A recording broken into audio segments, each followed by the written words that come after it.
빌립보서 이어가겠습니다. 1장 12절부터 18절입니다. 은혜로 목소리와 함께 읽겠습니다. 시작. 형제들아, 내가 당한 일이 도리어 복음 전파의 진전이 된 줄을 너희가 알기를 원하노라.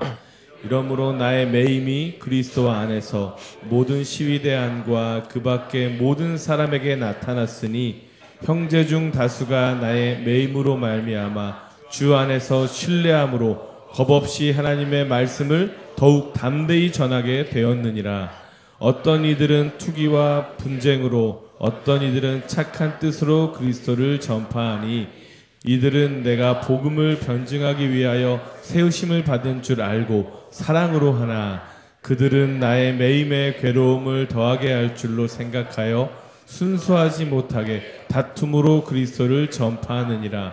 그러면 무엇이냐? 거칠애로 하나 참으로 하나 무슨 방도로 하든지 전파되는 것은 그리스도니 이로써 나는 기뻐하고 또한 기뻐하리라. 아멘. 이부 예배에 참여한 여러분들에게 오늘 이 기쁨의 기름 부음이 있기를 축복합니다. 한 사람의 인성이 언제 평가될까요? 그 한 사람이 가지고 있는 영성의 깊이는 무엇을 통해서 증명될까요?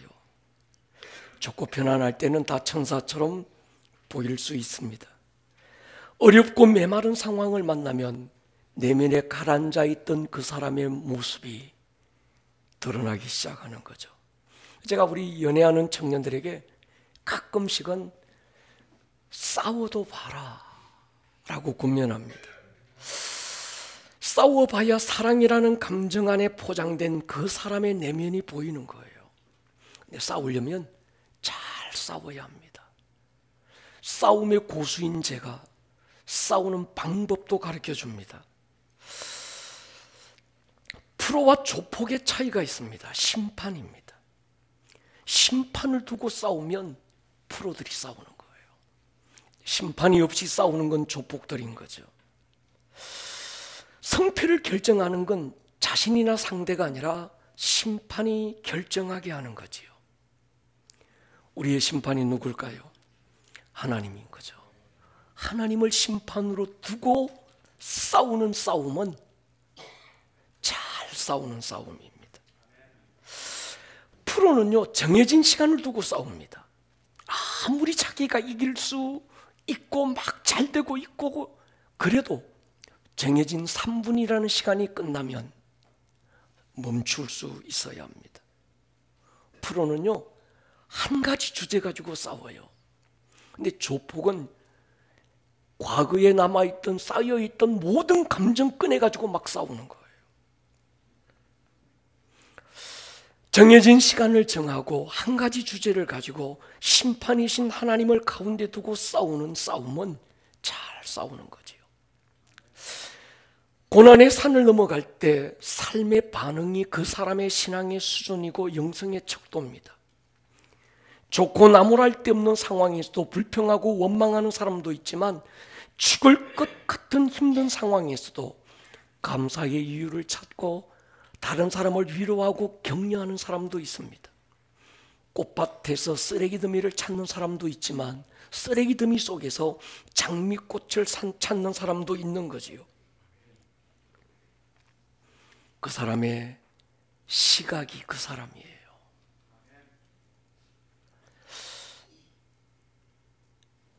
어떤 상황에 대한 그 사람의 해석이 그 사람입니다. 부정적인 사람은 무엇을 봐도 부정적으로 보고요. 믿음의 사람은 어떤 상황도 믿음으로 해석할 수 있습니다. 우리 사람의 본능 안에는 지나간 시간에 대한 확대 해석, 특히 고난 같은 경우는 확대 해석하고 미화시켜서 자기를 위로하려고 하는 본능이 있습니다.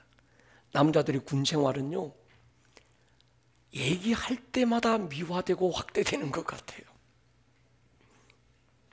오늘 이 바울은 자기가 다메섹 도상에서 예수님을 만나고 수없는 선교의 여정을 걸어오면서 당했던 고난들이 있지만 그 고난을 확대 해석하거나 미화시키지 않습니다. 오히려 그 모든 것들은 감추고 감사와 기쁨과 은혜를 드러내고 있습니다. 오늘 12절에 보면 형제들아 내가 당한 일이 할 때 이 당한 일 굉장히 심플하게 표현됐지만 사실은 지금 바울이 당했던 일들은 그렇게 심플하지 않았습니다. 오늘 죄인의 처지로 감옥에 갇혀 있는 것도 당한 일이지만 그가 지금까지 걸어왔던 선교의 여정 속에 있었던 모든 일들을 포함하고 있습니다. 사도행전 21장에서 25장까지 걸쳐서 상상할 수 없는 어려움을 바울이 당해요. 바울이 예루살렘에 내려갈 때 수많은 사람들이 바울을 말립니다.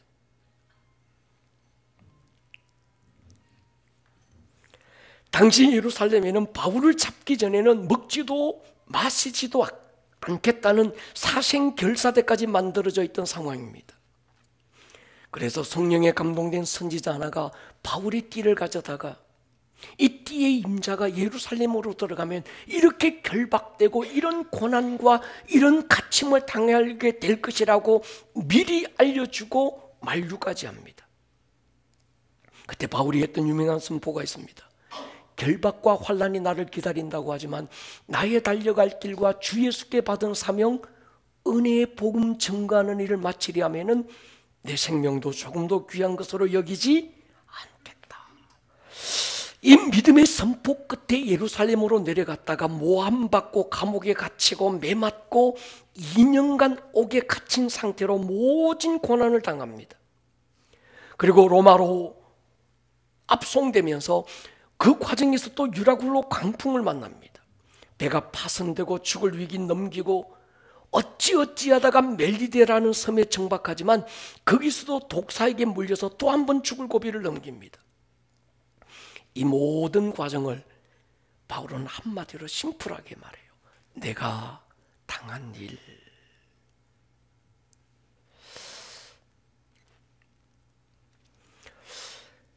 여러분, 이 정도의 고난을 당했다면 자신이 전한 복음이 끝나고 아무런 소망이 없다고 할 수 있는데 바울은 자기가 당한 고난이 도리어 복음의 진전이 됐다는 거예요. 그거 하나로 내가 얼마나 고난을 당했던, 내가 얼마나 죽을 위기를 넘겼던, 내가 얼마나 자존심이 무너지고 처참한 상황을 당했던 그것과는 아무 상관없이 자기는 만족하고 기뻐한다는 거예요. 여러분, 부는 바람을 누가 막을까요? 내리는 비를 어찌 우리가 잠재울 수 있을까요? 그런데 여러분, 믿음은 부는 바람을 잠재우는 게 아닙니다. 믿음은 쏟아지는 폭우를 멈추게 하는 것도 아닙니다. 그럼에도 가야 할 길을 멈추지 않는 것이죠. 다시 일어서고 다시 도전하는 것이 믿음의 모습인 거죠. 이것이 복음을 들고 산을 넘는 사람의 삶의 자세입니다.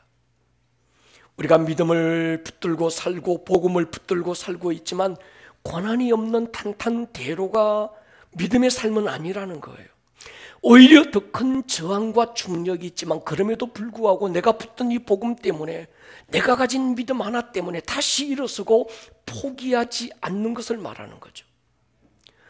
무너진 예루살렘 성벽을 재건하라는 부르심받고 고토로 달려왔지만 느헤미야 앞에는 안팎으로 공격해오는 수많은 대적들이 있었습니다.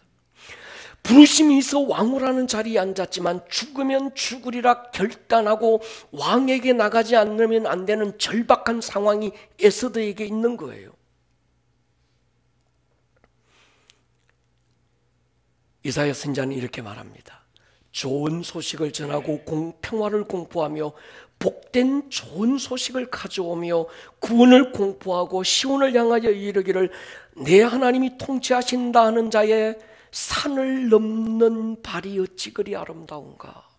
복음을 들고 산을 넘는 자의 발이 아름답다고 말하는데 그 복음을 들고 산을 넘는 자가 산을 넘고 강을 건너는 그 과정은 결코 쉽지 않았던 거지. 바울이 당한 고난 이렇게 말합니다. 고린도후서 11장 보십시오. 같이 한번 읽겠습니다. 22절부터 시작. 그들이 히브리인이냐 나도 그러하며 그들이 이스라엘인이냐 나도 그러하며 그들이 아브라함의 후손이냐 나도 그러하며 그들이 그리스도의 일꾼이냐 정신없는 말을 하거니와 나는 더욱 그러하도다.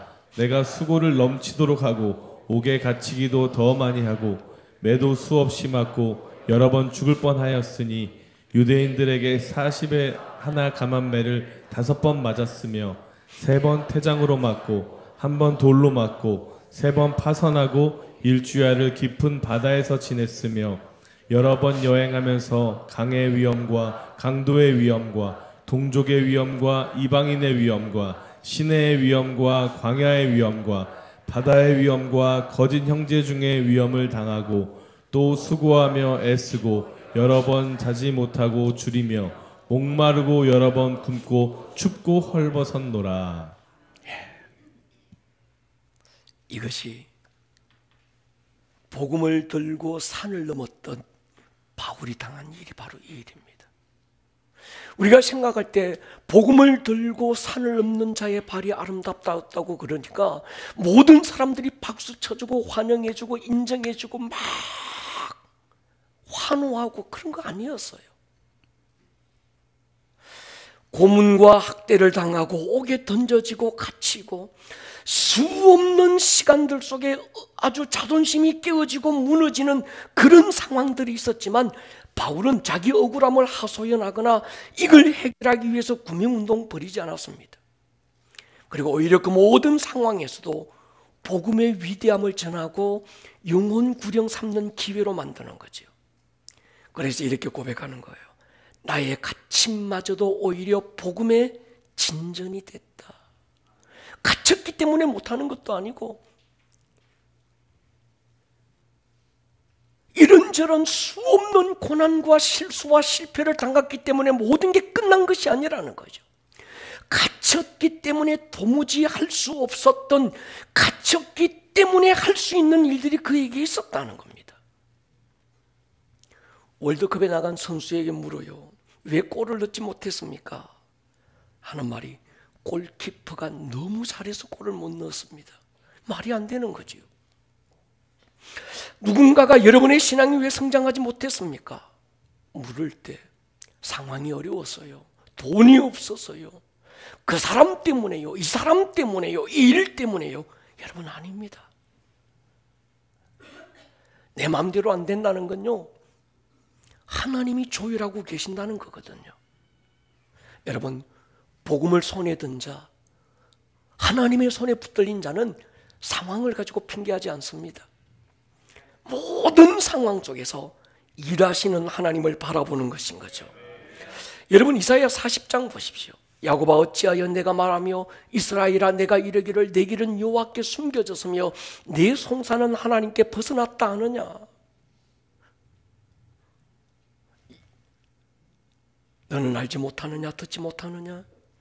영원하신 하나님 여호와 땅끝까지 창조하신 이는 피곤치 않고 곤비치 않고 명철이 한이 없고 피곤한 자에게 능력 주고 무능한 자에게 힘 주시고 소년이라도 피곤하고 곤비하고 장정이라도 넘어지고 쓰러지지만 여호와를 앙망하는 자는 새 힘을 얻는다는 거예요. 아멘입니까? 독수리가 날개치며 하늘을 올라가는 것 같다는 겁니다. 다른 박질에도 곤비치 않고 그래가도 피곤치 않는 하나님의 능력이 있기 때문에 하나님은 나를 잊어버렸어. 이런 상황이 있다 보니까 하나님이 나를 외면해서 하나님 나 버린 거야. 이렇게 말하지 말라는 것인 거죠. 이것이 부르심이 분명한 사람의 모습인 겁니다. 바울은 부르심이 분명해서요, 그의 부르심은 복음 전파였습니다. 여러분, 부르심이 분명한 사람은 환경에 무너지지 않습니다. 동의하십니까? 부르심이 분명한 사람은 상황 때문에 무너지지 않습니다. 어쩌다가 흔들릴 수 있어요. 그렇지만 뿌리까지 뽑히지는 않습니다. 사방으로 우겨쌈을 당하고 끄끄러뜨림을 당할 수 있습니다. 그렇다고 망하지 않습니다. 제가 믿는 절대 진리 하나가 있습니다. 한번 따라 하십시다. 사명자는 죽지 않는다. 맞습니다. 귀신도 사명자는 피해갑니다. 나 왜 사는지 몰라. 그건 귀신 밥이에요. 이 생명에 대한 하나님의 부르심이 분명한 사람, 죽음도 피해가는 거예요. 부르심이 뭘까요? 살아도 이것 때문에 살고 나는 죽어도 이 일 때문에는 기쁨으로 죽을 수 있어요. 그게 부르심인 거죠.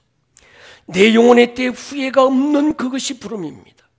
부르심인 거죠. 왜 공부하느냐? 공부하는 이유가 부르심입니다. 내가 직장을 다니는 이유, 사업을 하고 돈을 벌어야 되는 이유가 부르심인 거죠. 그래서 바울은 이렇게 고백합니다. 빌립보 1장 18절에 보면요, 그러면 무엇이냐? 거칠애로 하나 참으로 하나 무슨 방도라든지 전파되는 것은 그리스도니. 누가 이 고백을 할 수 있을까요? 그의 인생에 대한 하나님의 부르심이 분명한 사람, 예수 그리스도가 그의 인생의 부르심이 된 사람, 복음 하나가 그의 인생의 삶의 이유가 된 사람, 그 사람은요, 그 예수가 전파된다면, 복음이 성공된다면, 오늘 내 매임과 내가 당한 일들이 어떤 일이든 그는 기뻐하고 또한 기뻐할 수 있는 거죠. 빌립보 1장 20절 보십시오. 나의 간절한 기도와 소망을 따라 아무 일에든지 부끄러워하지 아니하고 지금도 전과 같이 담대하여 뭐라고 합니까? 살든지 죽든지 내 몸에서 그리스도가 존귀하게 되려 하나니 내게 사는 것이 그리스도니. 죽는 것도 노래할 수는 있습니다. 내 안에 사는 이 예수 그리스도니 나의 죽음도 유익함이라. 그러나 여러분, 노래할 수는 있지만 이것이 내 삶의 진정한 고백이 되는 건 다르지 않겠습니까? 내 안에 예수가 산다면, 그분이 성공한다면, 그분이 존귀하게 된다면 나의 죽음마저 유익이라고 하는 이 고백은 부르심 안에서 나오는 것이죠. 로마서 14장 보십시오. 같이 한번 읽겠습니다. 7절 시작. 우리 중에 누구든지 자기를 위하여 사는 자가 없고 자기를 위하여 죽는 자도 없도다. 우리가 살아도 주를 위하여 살고 죽어도 주를 위하여 죽나니 그러므로 사나 죽으나 우리가 주의 것이로다.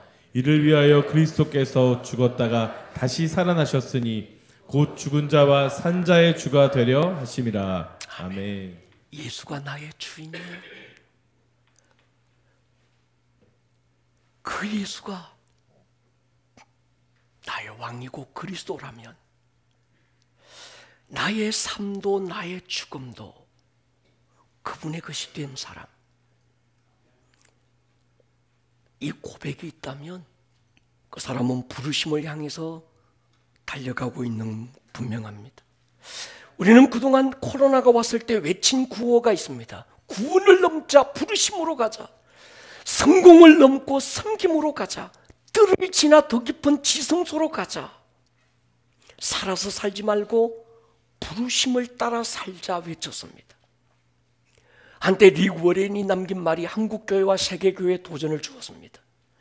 분명한 목적이 이끄는 인생을 사는 사람이 있는가 하면 수단과 상황이 이끄는 인생을 사는 사람도 있다는 겁니다. 여러분, 그렇습니다. 똑같은 오늘을 살고 있지만 부르심이 그 인생을 견인하는 사람이 있습니다. 똑같은 모습으로 예배하고 세워진 교회지만 부르심이 이끄는 교회가 있는 거예요. 아멘입니까? 목적이 이끄는 교회가 있습니다. 분명한 건요, 부르심이 이끌지 않으면 수단과 상황에 이끌려 간다는 거예요. 바울의 최종 부르심은 로마였습니다. 당시 세계는 로마로 시작해서 로마로 끝났습니다. 로마가 만든 길과 문화를 통해서 복음이 땅 끝까지 온 세상에 전파된다는 확신이 바울 안에 있었습니다. 그래서 바울 안에는 안전하서나 로마를 바라보고 있는 거예요. 오늘 이렇게 초라한 죄인의 신분으로 결박된 채 끌려가고 싶지는 않았을 거예요. 로마로 입성하더라도 하나님이 내게 주셨던 로마 시민권을 가지고 당당하게 폼 잡고 들어가고 싶었을 겁니다. 그런데 하나님의 생각이 달랐습니다. 하나님은 그가 가지고 있는 모든 권리를 내려놓고 초라한 죄인의 신분으로 들어가라는 거예요. 근데 바울이요, 그것마저도 기쁨으로 받아들입니다. 바울에게 중요한 건 자신의 생각이 아니었습니다. 자기의 자존심, 자기의 어떤 입장도 아니었고 내 어떤 모양 나는 그것도 아니었습니다. 그에게 중요한 건 로마 시민권이냐 아니면 죄인의 신분이냐 그것도 아니었습니다. 그에게 중요한 건요, 부르심이었어요. 원띵, 전파되는 게 누구냐는 겁니다. 누가 존귀하게 되는 거냐는 거예요. 전파되는 것이 복음이고 존귀하게 되는 것이 그리스도라면 내가 죄인이든 결박됐든 포로가 됐든 망했든 다 잃어버린 채 들어간다고 할지라도 그건 아무 불평이 없는 거예요. 이것이 부르심이 분명한 자의 모습입니다. 이제 5년간 우리가 부르심으로 가자 선포했으면 오늘 이 바울의 고백이 저와 여러분의 고백이 되어 살 수 있기를 주의 이름으로 축원합니다. 오늘 1장 13절 보십시오. 이러므로 나의 매임이 그리스도 안에서 모든 시위대안과 그 밖의 모든 사람에게 나타났다. 굉장히 중요한 말입니다. 감옥에 던져지고 사방이 닫혔을 때는 모든 것이 끝난 것처럼 보였습니다. 망하고 버려지고 내 인생 쫑난 것처럼 캄캄했었습니다. 그런데 그런 상황에 놓여서 신락 같은 믿음의 눈을 열고 보니까 하나님이 그 속에서 일하시는 게 보이는 거예요. 누가 보였는가 하면 감옥을 지키는 간수들이 보인 겁니다.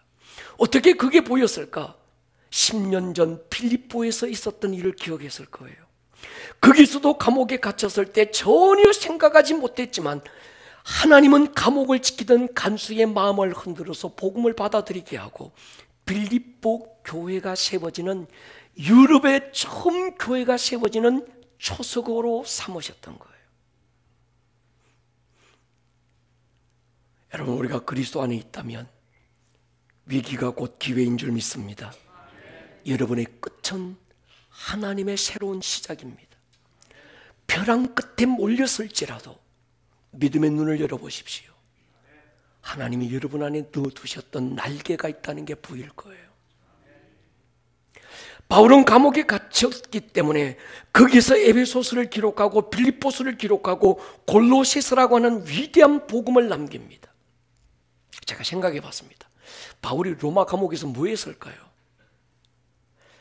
빌립보 감옥을 기초로 생각해 본다면 바울이 그 안에서 신시한탄하고 원망하고 우울에 빠져서 폐인처럼 그렇게 무너진 존재로 살지 않을 것은 확실한 것 같아요. 아마 빌립보 감옥에서처럼 뭐 했을까요? 찬송하지 않았을까요? 무슨 찬송 불렀겠어요? 기도하지 않았을까요? 무슨 기도했을까요? 빌립보 감옥의 간수에게 그랬던 것처럼 주 예수를 믿으라 그리하면 너와 내 집이 구원을 얻는다 복음을 전하지 않았을까요? 누구에게? 로마가 합법적으로 정부에 돈을 주고 붙여준 간수들이 보이는 거예요. 하루에 2인 1조 3교대만 된다고 해도 적어도 간수들은 하루에 8시간씩 바울이 전하는 복음을 들을 수밖에 없었습니다. 아시잖아요. 때린다고 입 다물고 있을 바울이 아니잖아요.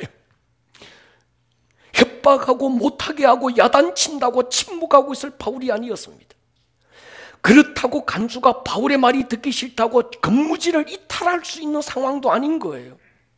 하루에 8시간, 1년이면 2900시간을 복음을 들었다면 바울의 복음에는 설득력도 있었지만 성령이 말하게 하심을 따라 말하고 있는 성령의 나타나심이 있으니까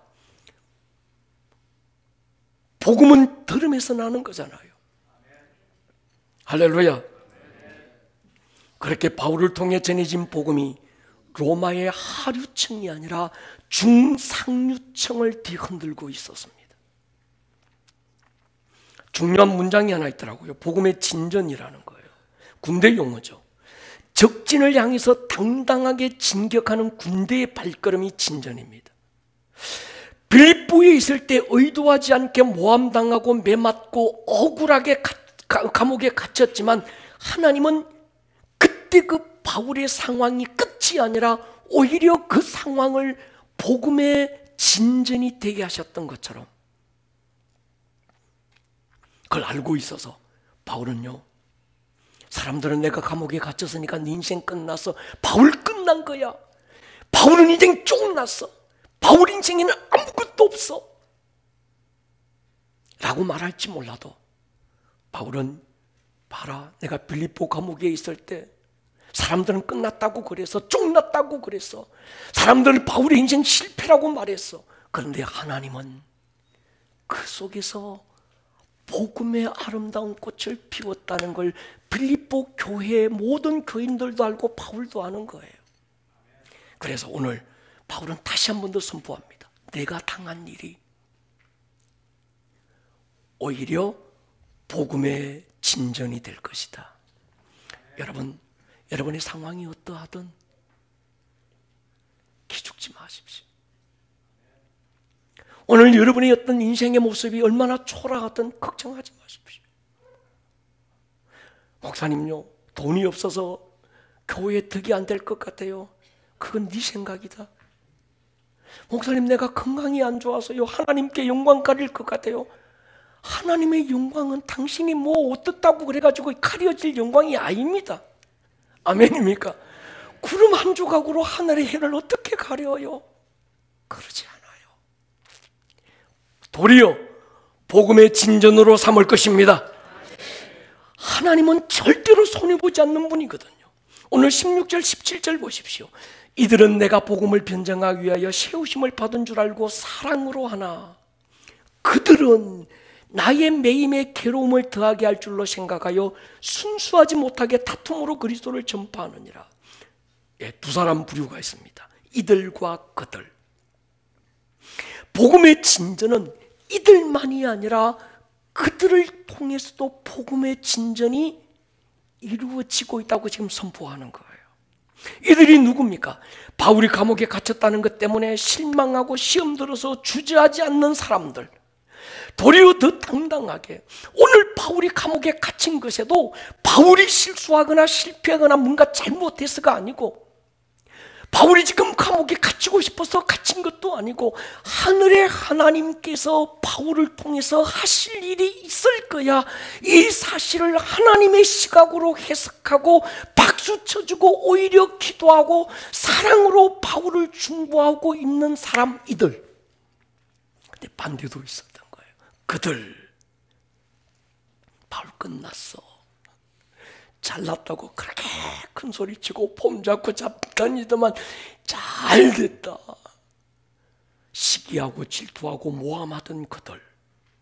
그런데 바울은요, 이들 때문에만 복음의 진전이 있는 것도 아니고, 오히려 자기를 반대하고 자기를 지지하지 않고 오히려 시기하고 모함하는 그들을 통해서도 복음은 진전될 것을 확신하고 있는 거예요. 여러분, 우리가 주의 일을 한다고 할 때 나와 맞지 않는 사람들이 얼마든지 있을 수 있습니다. 교회 안에, 목장 안에 나와 다른 생각을 가진 사람들이 얼마든지 있을 수 있습니다. 아멘입니까? 여러분, 많은 사람들이 교회 생활이 힘들어지고 시험 드는 이유가 이겁니다. 100명 중에 98명이 나를 좋아하고 한두 사람이 나를 싫어하면 싫어하는 한두 사람 때문에 교회가 시험 드는 거예요. 싫어지는 거예요. 좋아해주고 박수 쳐주는 98명은 보이지 않고 싫어하는 한두 사람이 크게 전부로 보이는 거예요. 여러분, 꿈 깨셔야 합니다.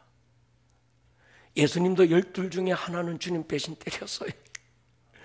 예수님도 아닌데 어떻게 모든 사람들이 여러분, 집사님 잘합니다, 대길입니다, 잘합니다, 박수 쳐주기를 기대해요.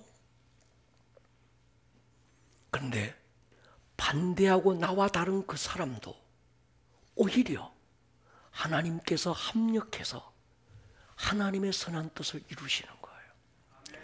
그래서 교회 안에는 이들도 있어야 되고 저들도 있어야 합니다. 이들도 품을 수 있어야 되지만 그들마저도 품을 수 있어야 교회인 거지요. 우리가 집중해야 될 것은 이들이냐 그들이 아니냐, 그게 아닙니다. 복음인 거죠. 이들이 도대체 누군가 하면 16절에 이렇게 말합니다. 이들은 내가 복음을 변증하기 위하여 시험받은 줄 알고 사랑으로 한다. 여기서 제가 한 단어를 기억했습니다. 세우심을 받았다. I am appointed라고 하는 말인데 헬라어 원어를 직역해 보니까 I am put이라는, 떠밀려졌다. 이들이 누군가 하면 지금 바울이 감옥에 갇히고 매맞고 초라한 신세가 됐지만 바울이 그 상황에 간 게 아니고 하나님의 어떤 손이 바울을 떠밀고 있는 걸 본 자들인 거예요. 보이는 상황을 상황으로 보고 해석한 게 아니라 보이지 않는 하나님의 손을 보고 그 상황을 재해석할 수 있었던 사람, 이들이 바로 이들인 거지요. 다시 언급하면 바울이 처음 유럽이라고 하는 대륙으로 복음을 전하기 위해 온 것도, 거기서 루디아를 만나고 귀신 들린 여종을 고쳐준 것도, 어쩌다가 감옥에 갇히게 된 것도, 감옥을 흔들고 간수가 구원받은 것도 우연히 일어나는 게 아니라 알고 보니까 당시에는 모든 게 실패고 캄캄하고 억울하고 다 끝난 것 같았는데 지내고 보니까 그 속에 하나님의 손이 바울을 감옥에 떠밀어 넣고 있었구나. 이걸 본 자들이라는 거예요. 그리고 지금의 상황도 마찬가지입니다. 당장에는 다 망한 것 같은데 믿음의 눈을 열고 보니까 하나님의 손이 바울을 지금 떠밀고 있는 거예요. 여러분, 요셉 보십시오. 형들에게 시기와 미움을 받습니다. 결국은 자신을 아무 이유 없이 죽이려고 구덩이에 던지고, 그러다가 미디안 상인에게 돈 몇 푼에 팔려지고 말아요. 짐승처럼 낙타줄에 매여 사우디아라비아 열사의 사막을 끌려갑니다. 돈 몇 푼에 팔리듯 흥정되고, 그러다가 보디발의 집에 들어가지만 그곳에서 또 모함당하고 감옥에 들어갑니다. 한 해 이태가 아니라 그 긴 세월, 이 트라우마를 요셉이 어떻게 극복했을까? 요셉은 이렇게 보는 거예요. 창세기 45장 보십시오. 시작. 당신들이 나를 이곳에 팔았다고 해서 근심하지 마옵소서. 한탄하지 마소서. 하나님이 생명을 구원하시려고 나를 당신들보다 먼저 보내셨나이다. 아멘. 형들이 했다는 게 아니라는 거예요. 하나님의 손이 나를 이 상황으로 떠미셨다는 거예요. 창세기 50장 보십시오. 당신들은 나를 헤아려 하였으나 하나님은 그것을 선으로 바꾸사 오늘과 같이 많은 백성의 생명을 구원하시려 하셨나니 당신들은 두려워하지 마십시오. 내가 당신들과 당신들의 자녀를 기르리이다. 그리고 간곡한 말로 위로까지 합니다. 요셉은 형들이 아니라 하나님을 보는 거예요.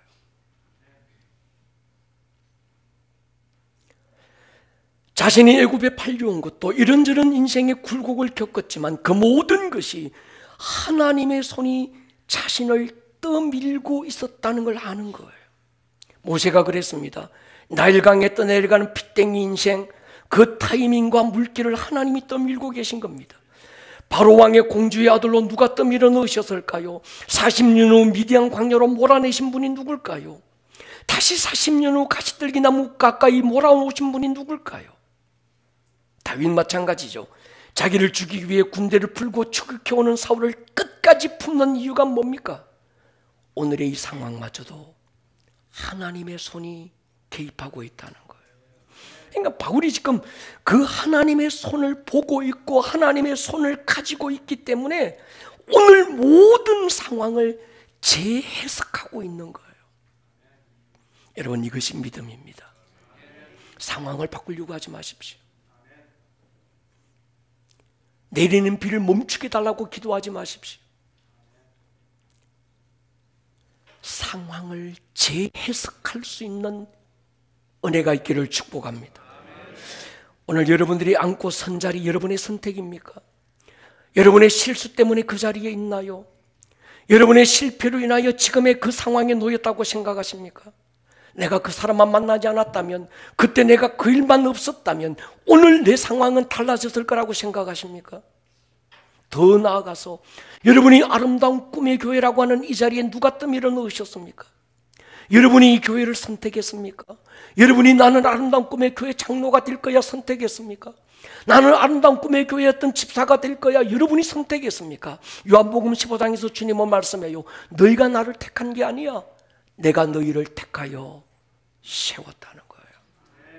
하나님이 여러분을 오늘의 그 상황으로 떠밀어 넣으셨다면 망하라고 떠밀어 넣으셨겠습니까? 죽으라고 떠밀어 넣으셨겠습니까? 아멘입니까? 어쩌면 당신도 나도 알 수 없는 하나님의 뜻이 있어서 오늘 하나님의 손이 나를 이곳으로 떠밀어 넣으셨다는 확신이 있어야 합니다. 이곳으로 떠밀어 넣으신 분이 그분이라면 우리 안에서 착한 일을 시작하신 그분이 그리스도 예수의 날까지 이루실 것을 확신하셔야 합니다. 믿음은 상황에 대한 해석이에요. 믿음의 사람이 아니면 할 수 없는 해석이 있어야 합니다. 내가 꿈을 꿨는데 말이야. 꾼 꿈을 자랑하지 마십시오. 그 꿈에 대한 해석이 자랑이 돼야 됩니다. 아멘입니까? 여러분, 믿음의 사람이 아니면 할 수 없는 반응이 있습니다.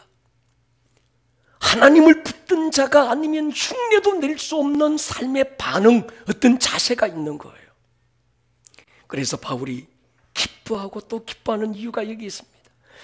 그러면 무엇이냐? 그체로나 참으로나 무슨 방도로든지 전파되는 것은 그리스도다. 이로써 나는 기뻐하고 또 기뻐한다는 거예요. 모든 사람들이 바울 니 잘한다. 웃자면 그렇게 잘하노. 너 대단하다야. 역시 탁월해. 박수 쳐주고 좋아해 주어서 기뻐하는 게 아닙니다. 하는 일들마다 형통하고 다 잘 돼서 기뻐하는 것도 아닙니다. 모든 상황이 역전될 가능성이 보여서 기뻐하는 것도 아닙니다. 바울의 상황 옥에 갇혔고 매있고 매를 맞고 정말 찌그러진 깡통처럼 아무 소망 없이 보일 수 있습니다. 근데 바울은요, 상황 때문에 기뻐하는 게 아니에요. 전파되는 복음 때문에, 존귀하게 되는 예수 때문에 지금 기뻐하는 거예요. 오늘 여러분의 기쁨이 뭡니까? 여러분은 여러분의 상황을 어떻게 해석하고 있습니까? 사람들이 넌 끝났어. 원수에게 쓰임받은 어떤 누구는 또 정죄합니다. 네가 지은 죄가 많아서, 네가 일 때문에 저 일 때문에 누구 때문에, 그래서 불평거리 찾고 원망거리 찾고 넌 네 인생 끝났어, 쫑났어, 다 끝이야. 말할 수 있을지 모르지만 믿음의 사람은 그 상황을 재해석하는 거예요. 여기에도 내가 알지 못하는 숨겨진 하나님의 뜻이 있다. 하나님은 반드시 복음의 진전을 이룰 것이다. 그 사람은 기뻐할 수 있습니다. 우리는 돌아보셔야 돼요. 나의 절망은 무엇 때문인가? 여러분의 슬픔은 또 무엇 때문입니까? 제가 오늘 이 바울의 모습을 보면서 지난날의 제 감정이 추한 사치로 보였습니다. 그럴 때가 있었거든요. 당시에는 죽을 것처럼 힘들고 아팠는데 돌아보니까 그리스도가 전파되고 있어서요. 교회가 세워지고 있었습니다. 그래서 저는 다시 마음을 먹었습니다. 내가 어떻게 되든 그리스도가 전파되고 있다면 기뻐하고 또한 기뻐하리라. 모든 그리스도인의 인생, 여러분이 여러분의 인생을 사는 것 같지만 그렇지 않습니다. 내 안에 사느니 예수가 사는 거예요. 갈라디아 2장 20절의 고백처럼 내가 예수와 함께 십자가에 못 박고 나는 죽고 내 안에 그리스도가 사는 거예요. 아멘입니까? 그렇다면 여러분은 떠밀려진 인생을 살고 있습니다. 내가 원하는 곳으로 내가 선택한 인생을 살지 마십시오. 우리는 원래부터 주를 나타내고 그분의 뜻을 이루라고 구원받았고 성령 받았고 부르심을 받았습니다. 오늘을 살고 있는 이유가 바로 그것인 거예요. 누군가가 묻더라고요. 목사님은 목회 철학이 뭡니까? 제가 한마디로 정리했습니다. 숟가락 목회입니다. 그게 뭔 뜻입니까? 주님이 상 차려놓으면 주님이 거기다가 이것저것 나물 집어넣고 양푼에다가 막 밥 비벼놓으면 난 그냥 숟가락 하나 들고 쫓아가는 거예요. 이게 목회 철학입니다. 여러분, 여러분의 인생이 이렇게 되기를 축복합니다. 주님이 상 차려놓으시면 숟가락 하나 들고 따라가십시다. 때로 우리가 볼 때 그 길이 어떤 모습이든 여기도 하나님의 손이 내 인생을 떠밀고 여기까지 왔다는 믿음의 확신이 있기를 축복합니다. 머리를 한번 숙여보십시다.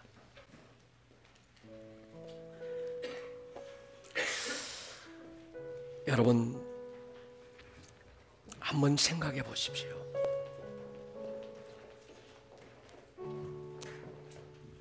하나님이 손해보는 분입니까?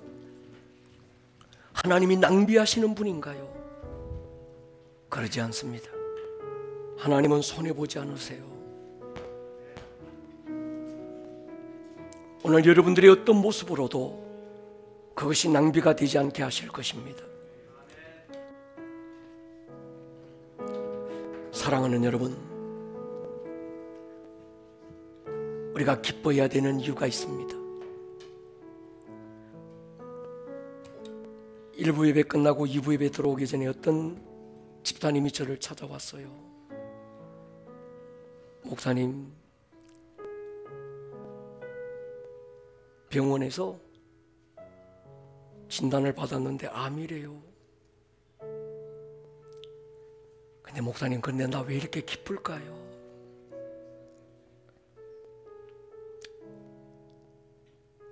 하나님의 손이 개입하면 됩니다. 절대로 낭비하지 않을 거예요.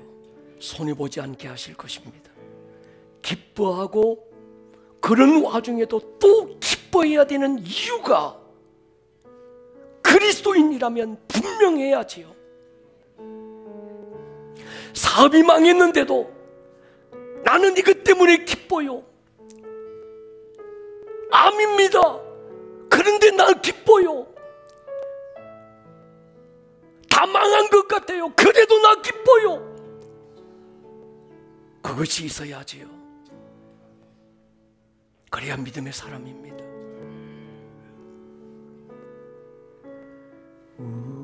우리들을 위하여 십자가에 못 박혀 모든 죄를 용서하사 오인 삼아 주신 주. 어떤 일이 있어도 믿으십시오. 하나님은 여러분을 버리지 않을 것입니다. 죽기까지 여러분을 사랑하신 그분, 이것마저도 합력하여 선이 되게 하실 거예요.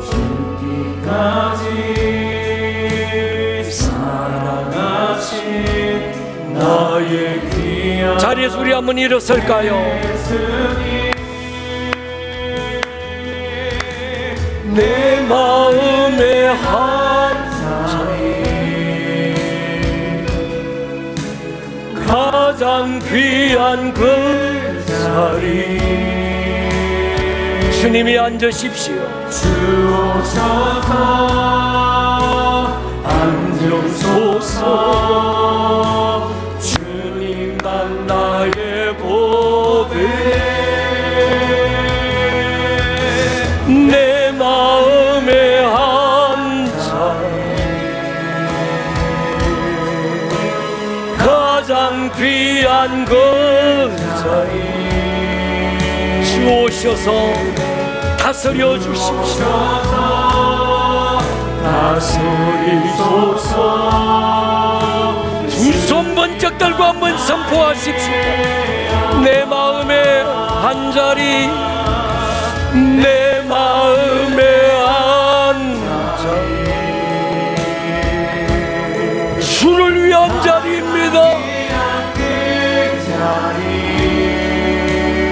자리 앞에 나의 왕관을 벗어놓고 주를 위한 내 모습으로 살아갈 것입니다. 주님만 나의 보배, 내 마음의 원자리, 가장 귀한 그 자리. 주님 오십시오. 주님 앉으십시오. 주님 다스려 주십시오. 주님만 나의 영광. 가슴에 손을 한번 얹어 보십시다. 주님,